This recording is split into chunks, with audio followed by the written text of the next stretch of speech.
Hi, it's Celeste DeCamps, and thank you very much for joining me for another edition of Changing Your Outlook from the Outside In. I was in Florida a few weeks ago visiting my family, and my 5-year-old nephew Kent, whom I adore, looks at me and says, "Hey, Aunt Celeste, why do you look younger on Skype?" Yeah, adorable. My ego took a hit. Not that it's much of an ego anyway. I know I'm getting older. I have wrinkles. I own a mirror. It doesn't mean I want to be reminded of it, though. If I'm going to be honest, I never really liked the way I looked, even when I was younger. I have worn makeup pretty much every day since junior high school. My hair was a constant project from my mother. One day she looks at me and she says, "Your hair looks mousy." Well, she went and bought a hair lightening kit and she left it on too long. I had to go to school the next day with green hair, which at that time was not cool. I hate that my self-esteem is tied up with how I look. I hate that I'm jealous of women who can brush their hair, apply a little bit of lip gloss, and go out the door. I hate men for the same reason. They don't even have to apply lip gloss. There is a whole body of research that talks about the correlation of how we look reflects how we feel.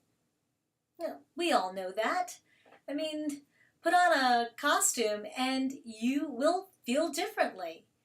I challenge anybody to put on a policeman's uniform and not walk around with authority. Your shoulders will be back, your head will be lifted.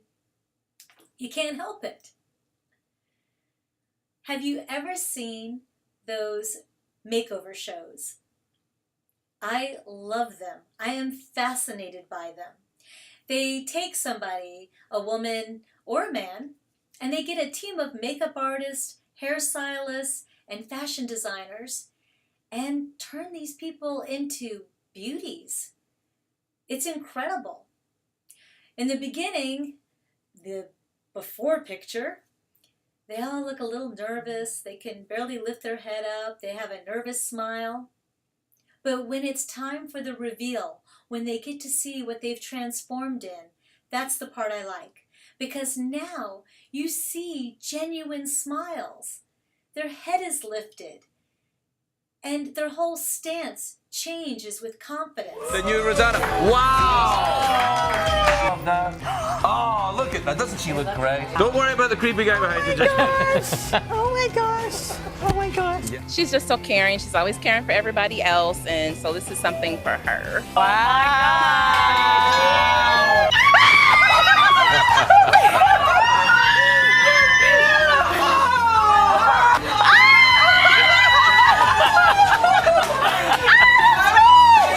My daddy is the best dad because he's always around. My daddy deserves a makeover because of his beard. It is too long. Daddy will look so much better without it. What? Marley was right. Oh, she can't even find him. Guess where he is. Look right over Look here. over here. Dad, look down. Some Kleenex, please. It is such a great thing to see not somebody just change physically, but change emotionally for the better. And I get it. I do that for myself every single morning. I look in the mirror and I say, "Don't worry, help is on the way." And I break out the makeup kit and I get the steamrollers going. And I do start to feel better about myself. I feel better with every layer of foundation and powder that I put on. Then it's great when I go to meet up with my friends and they look at me and they say, "Wow, you look great today." As if they're genuinely surprised. Not really sure how to answer that. I do have to say, I think I am the one woman responsible for the reason that construction guys catcall. Yeah, this happened many, many years ago. I was walking by a construction site and I hear, "Hey baby, you're looking good today." I turned around. "Me? Yeah, you look great." Oh my gosh, thank you. You totally made my day. Really? You didn't mind that I just yelled that at you? No, I think more women would appreciate being complimented in this way. I'm sorry. I have always tried anyway to look my best and feel my best. The best I ever felt, though, was when I was a professional belly dancer.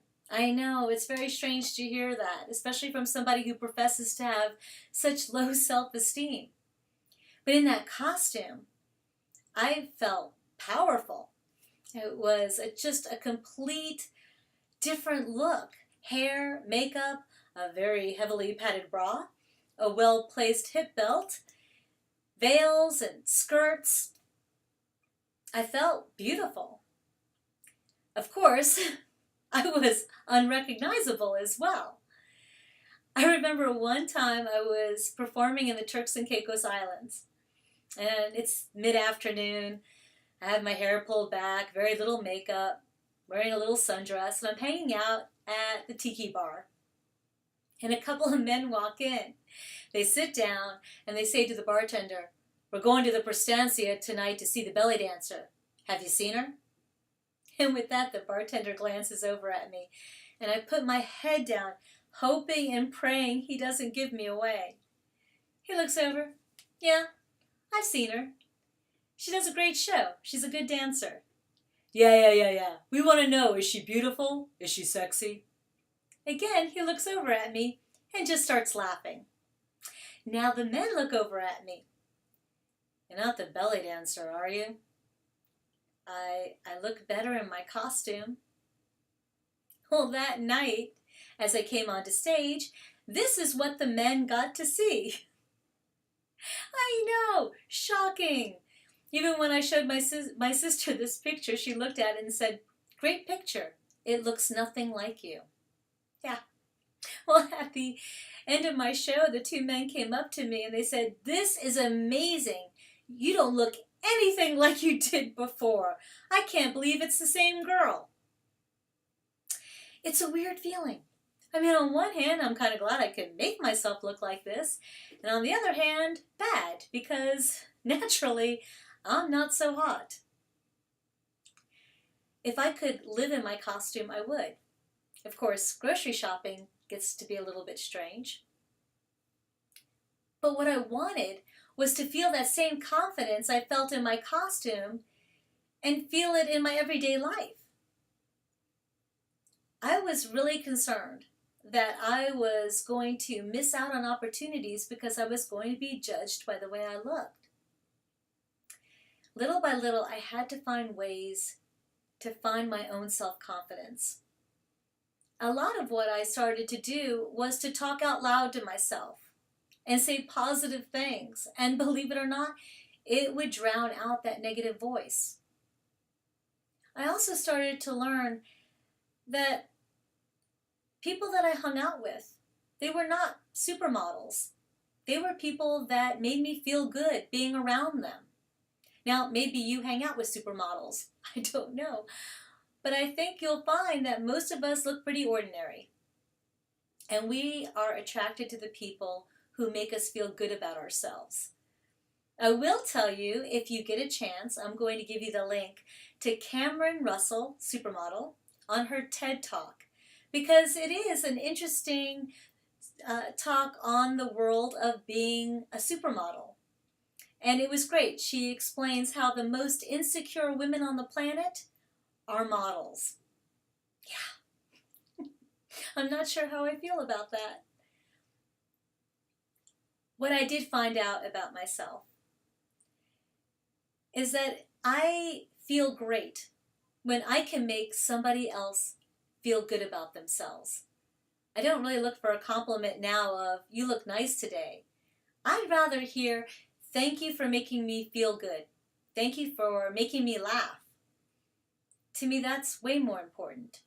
And look, we all deal with insecurities, but those flaws in the reality, they're in our heads. Only we think we're being judged by them. What's really happening is people are judging you by how you treat them. That's really all it is. And it seems so simple, but it took me a really long time to understand that I had a lot to offer, and that my strength comes from wanting to listen to people and to talk to them and let them know that I support them and I want to be as encouraging as possible. And when my little nephew looked at me again and said, "Seriously, Aunt Celeste, why do you look younger in New York?" And I said, "Well, baby doll, maybe I'll go back home so I can stay young looking." And right away he said, "No, Aunt Celeste. You are here to play with me. That's what I want." And with that simple statement, he reminded me that it's not my looks he cares about. It's the person who laughs and plays games with him. That's what he wants. And that's what makes me feel good. That's what makes me feel loved. Wrinkles and all. I hope this gave you a little bit of a lift. I'm going to do more of these, so stay tuned for more editions of Changing Your Outlook from the Outside In. Take care.